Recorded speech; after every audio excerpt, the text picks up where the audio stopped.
ทานขอหนึ่งนี่สำคัญเพิ่นเอาขึ้นต้นแล้วให้ทานทานบริไม้ถึงแต่ในคนนี้บริไม้ถึงให้แต่พระสงฆ์ได้ขอตัวนี้หมายถึงการช่วยเหลือเกื้อกูลกันในสังคม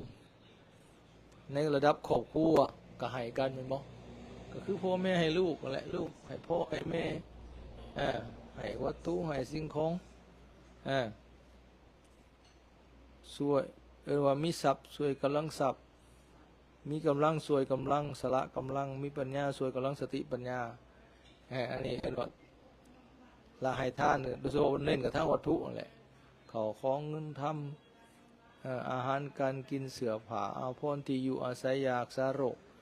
สงเคราะห์ช่วยเหลือเกื้อกูลกันแบ่งปันกันผู้มีช่วยเหลือผู้ทุกข์ผู้ยากตลอดหอดบำเพ็ญสาธารณประโยชน์เหลือแล้วก็ไปสร้างประโยชน์ชนร่วมทุกอย่างที่เฮาให้กันและกันในสังคมน่ะมันต้องอยู่ด้วยการให้กันแม่นบ่คันบ่ให้เฮาก็บ่มีผู้ใดเฮ็ดทุกอย่างเป็นดอกนี่เฮาเอานี่ไปแลกผู้นั้นก็ได้ให้เฮาแม้แต่ให้โดยกงให้โดยอ้อมก็แม่นให้เบิด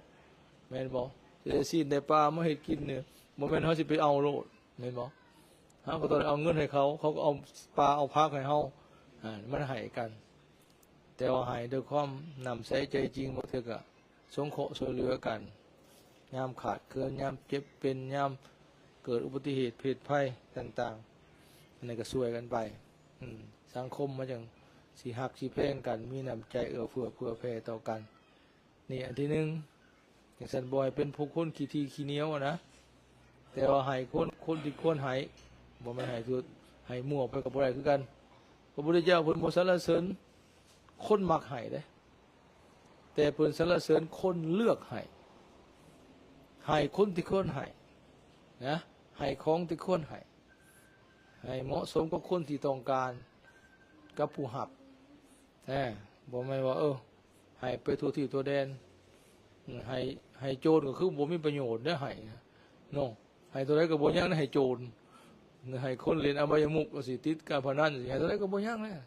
อันนั้นก็บ่ควรให้หรือให้ก็เล็กๆน้อยๆนั่นอันนี้บอกให้ที่คนที่ควรให้ของที่ควรให้ของก็เลือกให้เหมาะสมกับคนที่ควรหับเขาต้องการยังคือยามห่อแล้วนี่จะมาให้พระห่มนี่ก็บริตุ้มแล้วยามตัวอย่างสิมันถือกะละเทศะอันนั้นไปไว้ทานข้อที่หนึ่งสงเคราะห์ช่วยเหลือเกื้อกูลกัน